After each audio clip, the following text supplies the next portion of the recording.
नमस्कार, न्यूज गृह एनालाइसिस एनजिएमा स्वागत छ। म विजय पौडेल। बाराको निजगढमा बनाउने भनेर नेपाल सरकारले प्रस्ताव गरेको अन्तर्राष्ट्रिय विमानस्थल निर्माणको सम्पूर्ण कार्य सर्वोच्च अदालतले रोकिदिएको छ। यो सँगै सडकदेखि सदनसम्म यसको पक्ष विपक्षमा बहस सुरु भएको छ। कतिले अदालतको निर्णय ठिक छ भनेका छन् भने कतिले गलत भनेका छन्। गलत भन्नेले अदालत कसैको प्रभावमा परेको भनेर आरोप समेत लगाएका छन्। अर्कोतर्फ न्यायपालिकाले कार्यपालिकामाथि हस्तक्षेप गरेको आरोप पनि लागेको छ। निजगढ अन्तर्राष्ट्रिय विमानस्थल निर्माणको सम्बन्धमा कार्यपालिका पक्षमा देखिएको छ, व्यवस्थापिका पनि पक्षमा देखिएको छ।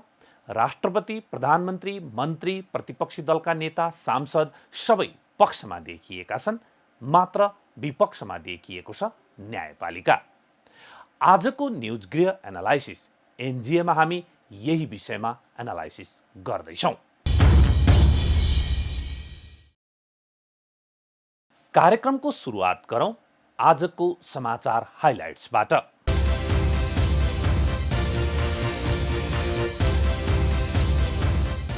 पोखराबाट जोमसमका लागि उडेको तारा एयरको विमान मुस्ताङको थासाङ गाउँपालिकामा दुर्घटना भएको भेटियो।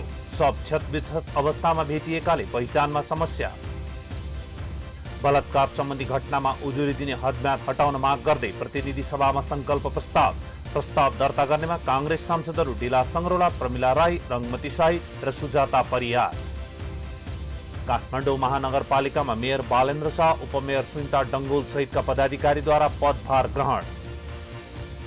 निजगढ अन्तर्राष्ट्रिय विमानस्थल निर्माण कार्य तत्काल अगाडि बढाउन संसदीय समितिको सरकारलाई निर्देशन।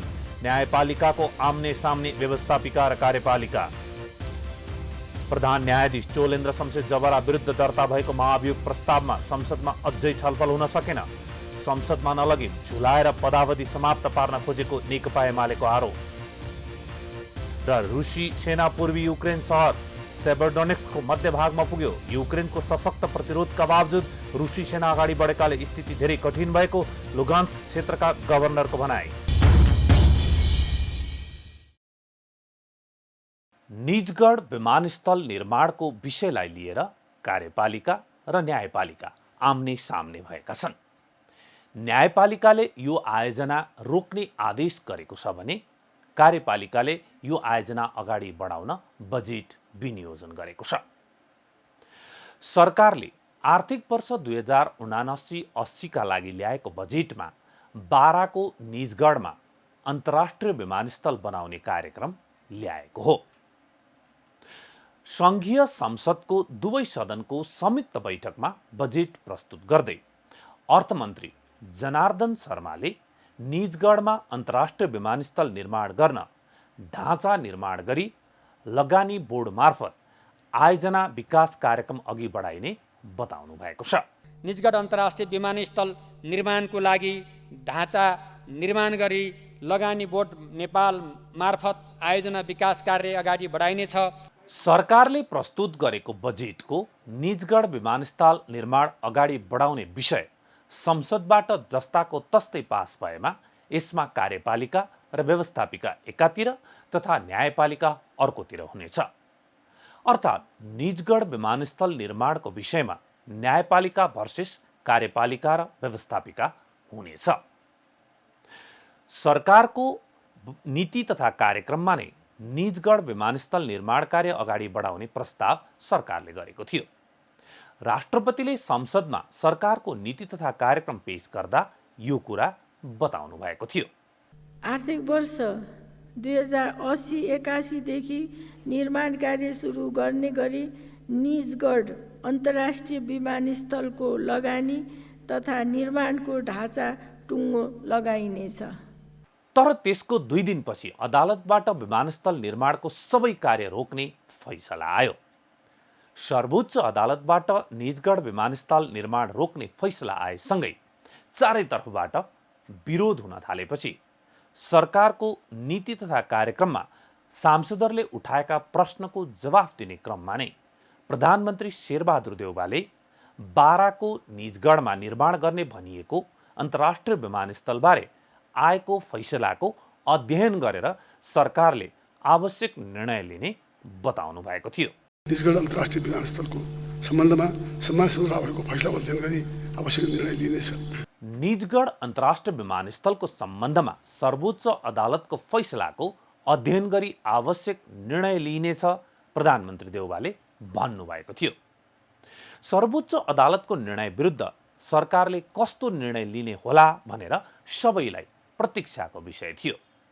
तीमध्ये पुनरावलोकनको निर्णय त अपेक्षित नै थियो, तर त्योभन्दा एक कदम अगाडि बढेर सरकारले अदालतको आदेशलाई बेवास्ता गर्दै विमानस्थल निर्माणका लागि बजेट विनियोजन गरेको छ। जनचाहना बमोजिम एयरपोर्ट निर्माण गर्ने निर्णयमा पुगेको सरकारको यो कदमपछि स्पष्ट रूपमा कार्यपालिका र न्यायपालिका कन्फ्रन्ट्रेसन अर्थात् आम्ने सामने भएका छन्।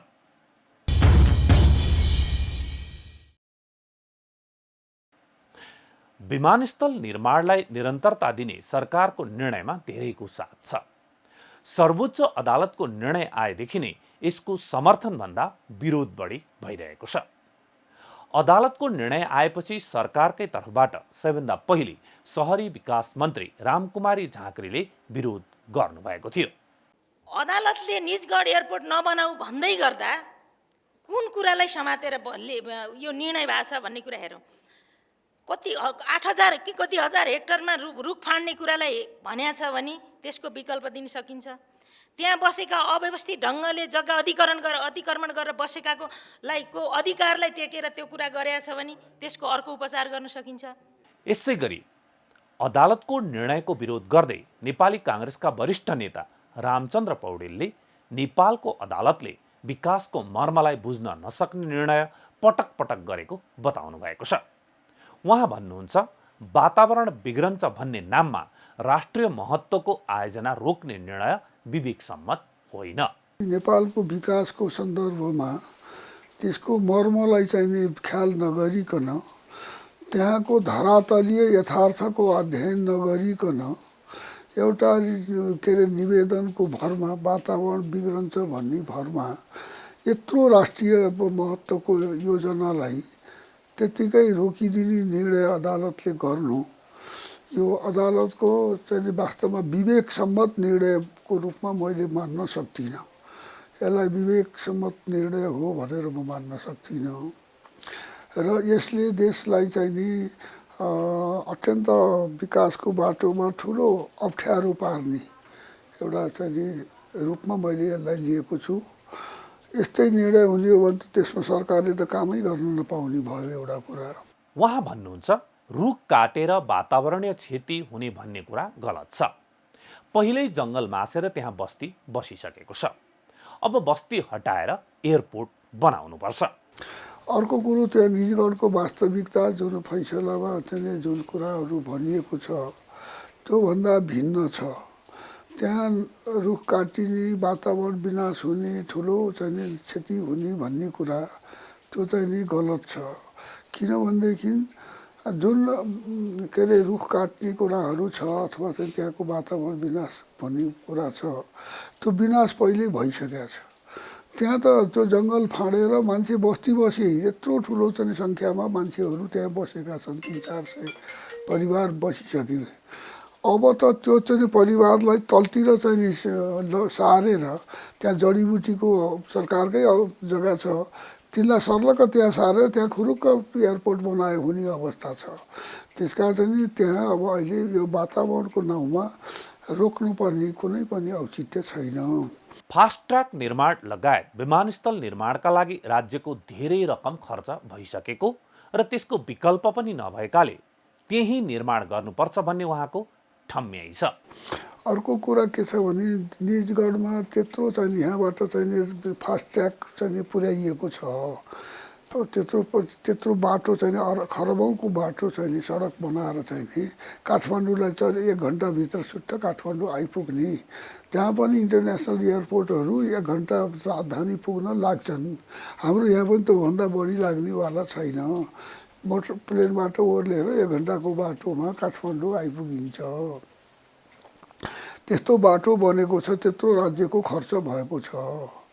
अब यही चाहिँ एयरपोर्टको तयारीमा पनि राज्यको त्यति ठुलो खर्च भइसकेको अवस्था छ र त्योभन्दा उपयुक्त ठाउँ अर्को छँदा पनि छैन।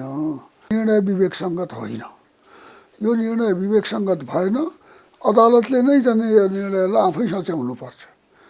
सर्वोच्च अदालत, सम्मानित सर्वोच्च अदालतले नै यो निर्णयलाई सच्याउनुपर्छ। सर्वोच्च अदालतका माननीय न्यायाधीशहरू वहीँ गएर हेर्नुहोस् न, गएर देखिन्छ त्यहाँ कुनै रुख काट्नु पर्दैन अहिले। मैले त अस्ति त्यही देखेर म आफै गएर हेरेर मैले आएको छु। संसदमा बोल्ने प्राय सबै मुख्य नेताले यो निजगढमा विमानस्थल बनाउन रोक्ने सर्वोच्च अदालतको निर्णयको विरोध गर्नुभएको छ। नेकपा माओवादी केन्द्रका अध्यक्ष पुष्पकमल दाहाल प्रचण्डले जङ्गल नै नभएको ठाउँमा जङ्गलको विषय देखाएर अदालतले विमानस्थल बन्न नदिने निर्णय गर्नु दुःखद र अनौठो भएको बताउनु भएको छ।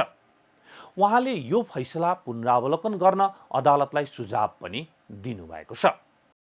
अन्तर्राष्ट्रिय विमानस्थल निजगढमा बनाउने भनेर हामीले कैयौँ वर्षदेखि मेहनत गऱ्यौँ। अरबौँ त्यसमा खर्च पनि भयो। अहिले बडो आकस्मिक जस्तो लाग्ने गरी सर्वोच्चबाट त्यहाँ चाहिँ गर्न हुँदैन भन्ने जो फैसला आयो, यो बडो मलाई अनौठो पनि अलि दुःखद पनि लागेको छ। किनकि त्यहाँ जङ्गलको जो कुरा गरिएको छ त्यहाँ जङ्गल छैन। म पनि त्यहाँ गएको छु, निरीक्षण गरेको पनि छु। तर अहिले अचानक त्यो एयरपोर्ट बनाउन त्यहाँ उचित छैन भन्ने फैसला यदि सकिन्छ भने मेरो सुझाव के छ भने पर्यावरण अध्ययन गर्ने एउटा टिम बनाएर पर्यावरणको अध्ययन गरिकन यसलाई पुनरावलोकन गर्ने सम्भावनातिर अदालतको ध्यान जाओस् भन्ने सुझाव राख्न चाहन्छु। प्रतिनिधि सभामा बोल्दै नेकपा एकीकृत समाजवादीका अध्यक्ष माधव कुमार नेपालले निजगढ विमानस्थल बनाउन रोक लगाउने सर्वोच्च अदालतको निर्णयलाई दुःखद भन्नुभएको छ। लामो अध्ययन पश्चात सरकार विमानस्थलको निर्माण गर्ने निर्णयमा पुगेको, धेरै रकम खर्च पनि भइसकेको र जग्गा समेत अधिग्रहण भइसकेकाले अहिले आएर अदालतले रोक्ने निर्णय गर्नु गलत छ भन्ने उहाँको तर्क छ। विमानस्थलको निम्ति आवश्यक 8000 हेक्टर जमिन व्यवस्थापन र वन विनाश नगरी बनाउने कुरा भइसकेपछि अहिले फेरि रोकिएको छ। मास्टर प्लान तयार भइसकेको छ। झन्डै 3 अर्ब रुपैयाँ नागरिक उड्डयन प्राधिकरणले खर्च गरिसकेको छ। जग्गा अधिग्रहण भइसकेको छ। त्यसकै लागि 2 खर्ब रुपैयाँ फास्ट ट्र्याकमा खर्च भइसकेपछि विमानस्थल बनाउने काम अदालतले रोक्नु बडो दुःख लाग्यो मलाई, उहाँले संसदमा भन्नुभयो। मैले सुने कि निजगढमा विमानस्थल बनाउने कुरालाई रोक लगाउनु भनेर निर्णय भएछ। यो कस्तो देश भएछ हाम्रो। हामीले यत्रो यो विमानस्थलको बारेमा हामीलाई सबै थाहा छ कि धेरै लामो समयसम्म छलफल गरेपछि झन्डै 1995 देखि यो प्रक्रिया अगाडि बढेर 10वटा स्थानको गहिरो अध्ययन गरेर त्यसपछि सबभन्दा उपयुक्त स्थान भनेको यही निजगढ हो भन्ने कुरालाई ल्याएर अनि त्यहाँ जम्मा 8000 हेक्टर जमिनमा विमानस्थलको निम्ति आवश्यक पर्ने र वनको पनि विनाश नगरेर त्यसलाई व्यवस्थापन गरेर अनि त्यहाँ विमानस्थल बनाउने भन्ने कुरा भइसकेपछि अहिले फेरि रोकिएको कुरा सुनिन्छ। विमानस्थल बनाउन अदालतले रोक्नुको पछाडिको कारण के हो भन्दै उहाँले प्रश्न समेत गर्नुभएको छ। उहाँको आशंका छ कतै अदालत कुनै अरू शक्तिबाट प्रभावित त भएको छैन। यो सत्तारूढ गठबन्धनका मुख्य नेतामध्ये एक नेकपा यसका अध्यक्ष माधव कुमार नेपालको भनाइ हो। अदालतको आदेश आएपछि पूर्व पर्यटन मन्त्री योगेश भट्टराईले निजगढ अन्तर्राष्ट्रिय विमानस्थलका बारेमा सर्वोच्च अदालतको निर्णय अत्यन्तै घातक र प्रतिगामी छ भन्नुभएको छ। नेपालको हवाई उड्डयनको गेम चेन्जर आयोजना र त्यसमार्फत मुलुकको समृद्धिको यात्रामाथिको बलात् हस्तक्षेप हो भन्ने उहाँको ठहर छ। उहाँले माननीय न्यायाधीशज्यूहरू यो निर्णय सच्याउनुहोस् भन्दै ट्विट गर्नुभएको हो। यसै गरी अर्का पूर्व पर्यटन मन्त्री प्रदीप गेवालीले निजगढमा अन्तर्राष्ट्रिय विमानस्थल बनाउन नपाउने गरी सर्वोच्च अदालतले गरेको फैसला दुर्भाग्यपूर्ण छ भन्नुभएको छ। यसले कार्यकारीको क्षेत्राधिकार त अतिक्रमण गरेको छ नै, नेपालको राष्ट्रिय सामर्थ्य र विकासको सम्भावनामाथि पनि आँच पुर्याएको छ। आखिर कसरी र कसको हितमा हुन्छन् यस्ता फैसलाहरू भन्ने प्रश्न गर्दै उहाँले ट्विट गर्नुभएको हो। अदालतको निर्णयसँगै अदालत कसैको प्रभावमा परेको भन्दै आशंका गरिएको कुरा प्रदीप गेवालीको ट्विटले पनि थप बल पुर्याएको छ। उहाँ लेख्नुहुन्छ, आखिर कसरी र कसको हितमा हुन्छन् यस्ता फैसला? उहाँले प्रश्न पनि उठाउनु भएको छ। यसै गरी पूर्व प्रधानमन्त्री बाबुराम भट्टराईले मैले राष्ट्रिय गौरवका परियोजना घोषणा गर्दा काठमाडौँ तराई फास्ट ट्र्याक र निजगढ विमानस्थललाई संयुक्त 1 नम्बर र बुढी गण्डकी जलाशययुक्त विद्युत परियोजनालाई 2 नम्बर महत्त्वको भनेको थिए। अहिलेसम्म यी सबै रोकिँदा देश किन बनिरहेको छैन भनेर बुझ्दैछु। आज सर्वोच्चले अर्को बन्चरो प्रहार गरेको छ, लज्जित छु भन्दै ट्विट गर्नुभएको छ। उहाँको भनाइ छ, यो निर्णय अत्यन्तै दुःखद छ। अझ उहाँले त यो निर्णयले न्यायपालिकाले कार्यपालिकाको अधिकारमा हस्तक्षेप गरेको कुरा पनि उठाउनु भएको छ। विकासको निम्ति हामीले केही ठुला पूर्वाधार योजना निर्माण गर्नुपर्छ भनेर म प्रधानमन्त्री छँदा निजगढको अन्तर्राष्ट्रिय एयरपोर्ट र काठमाडौँ तराई जोड्ने फास्ट ट्र्याक यो चाहिँ सबभन्दा 1 नम्बर महत्त्वपूर्ण योजना, गेम चेन्जर योजना हो भनेर मैले नै राष्ट्रिय गौरवको योजनामा राखेको। अब अहिले यति लामो समयपछि धेरै प्रकार अगाडि बढिसकेपछि यसलाई फेरि रोकिनु उपयुक्त भएन। यसले अब देशको समग्र विकासमा नै ठुलो असर चाहिँ पार्छ। त्यसैले कार्यपालिका, व्यवस्थापिका, न्यायपालिका आफ्नो क्षेत्र हुन्छन्, तर यो मूलतः कार्यपालिकाको क्षेत्रभित्र पर्ने विषयलाई यस प्रकारको चाहिँ निर्णयले नोक्सान पुर्याएको ठान्दछु। सत्ता पक्ष प्रतिपक्ष लगायत सबैको यो आग्रहलाई अदालतले मान्नु जायज हुन्छ। कुनै एक दलले मात्रै विरोध गरेको भए पनि त्यसलाई राजनीति गरे भनेर आरोप लगाउन हुन्थ्यो, तर कुरा त्यस्तो छैन। यहाँ त सबैले अदालतको निर्णयको विरोध गरिरहेका छन् र निर्णय पुनरावलोकन गर्न सुझाव दिइरहेका छन्। अर्कोतर्फ अदालतका विरुद्ध सडकमा नाराबाजी हुनु, अदालत प्रभावमा परेको भनेर आवाज उठ्नु ठिक होइन। यो आरोपलाई चिर्न पनि अदालतले यो मुद्दालाई पुनरावलोकनमा लैजान जरुरी छ। यसले नेपाल सरकार, नेपाली नेतृत्वलाई अदालतले साथ दिएको पनि देखिनेछ। अदालतको निर्णय के हो एकैछिन कुरा गरौँ। सर्वोच्च अदालतको बृहत पूर्ण इजलासले वातावरणीय कारण देखाउँदै निजगढमा विमानस्थल नबनाउन निर्णय दिएको हो। न्यायाधीशहरू हरिकृष्ण कार्की, विश्वम्भर प्रसाद श्रेष्ठ, ईश्वर प्रसाद खतिवडा, प्रकाश मान सिंह राउत र मनोज कुमार शर्मा सहितको बृहत पूर्ण इजलासले यो मुद्दा हेरेको हो। यो विषयमा वरिष्ठ अधिवक्ता प्रकाशमणि शर्मा र अधिवक्ता रन्जु हजुर पाँडे छेत्रीले सर्वोच्च अदालतमा निवेदन दिनुभएको थियो। निवेदनमा वातावरणीय प्रभाव मूल्याङ्कन EIA प्रतिवेदनको आधिकारिकतामाथि प्रश्न उठाइएको थियो। यसैगरी विमानस्थल बन्ने टुङ्गो नलागे रुख काट्न हतारिएको भन्ने आरोप पनि निवेदनमा थियो। रिटमा 2075 सालमा वन मन्त्रालयले स्वीकृत गरेको वातावरणीय प्रभाव मूल्याङ्कन प्रतिवेदनलाई बदर गर्दै वातावरणीय प्रभाव मूल्याङ्कनको अन्तर्राष्ट्रिय मापदण्ड बमोजिम विश्वसनीय र वैज्ञानिक ढङ्गबाट प्रतिवेदन बनाउन माग गरिएको थियो।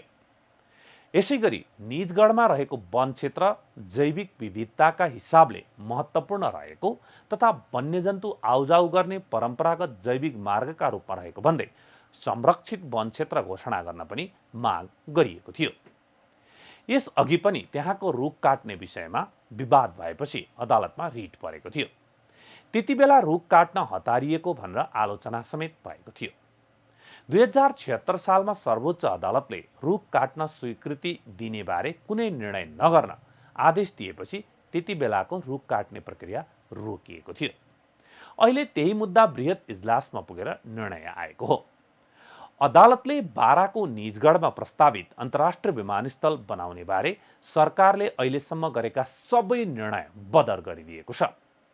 यसका साथै अदालतले वैकल्पिक विमानस्थल चाहिने भए निजगढको विकल्प खोज्न भनेर पनि परमादेश दिएको छ। रुख काट्न रोक्ने अदालतको तत्कालीन आदेशसँगै सरकारले कमभन्दा कम रुख काटेर अथवा वन क्षेत्र बचाएर विमानस्थल निर्माण गर्ने योजना बनाएको थियो। यसका साथै सरकारले निजगढ विमानस्थलसम्म पुग्न सहज हुने गरी फास्ट ट्र्याक निर्माणको काम पनि द्रुत गतिमा अगाडि बढाइरहेको छ। ठुला ठुला जहाज उडान र अवतरणका लागि काठमाडौँ असहज भएकाले काठमाडौँ बाहिर अन्तर्राष्ट्रिय विमानस्थल चाहिने भनेर सन् 1992मा थाई एयरको विमान रसुवाको घोप्टेभिरमा दुर्घटना हुँदा नै कुरा उठेको थियो। यसै गरी पाकिस्तान एयरलाइन्सको विमान ललितपुरको भट्टे डाँडामा दुर्घटना भएपछि सन् 1995बाट बाराको निजगढमा विमानस्थल बनाउने विषय उठेको हो। सरकारले भने काठमाडौँको बाहिर अन्तर्राष्ट्रिय विमानस्थल चाहिएको र अध्ययनले निजगढ नै उपयुक्त स्थान हुने भएकाले वातावरण संरक्षण गर्नुपर्ने भए पनि वातावरणकै नाममा विकासलाई रोक्न नहुने तर्क गर्दै आएको छ। अदालतको यो निर्णयको स्वागत गर्ने पनि धेरैजना हुनुहुन्छ। अभियन्ता नारायण वागले ट्विटरमा लेख्नुहुन्छ, अर्को अन्तर्राष्ट्रिय विमानस्थल चाहिने भए निजगढको विकल्प खोज्न सर्वोच्च अदालतबाट भएको परमादेश ऐतिहासिक छ।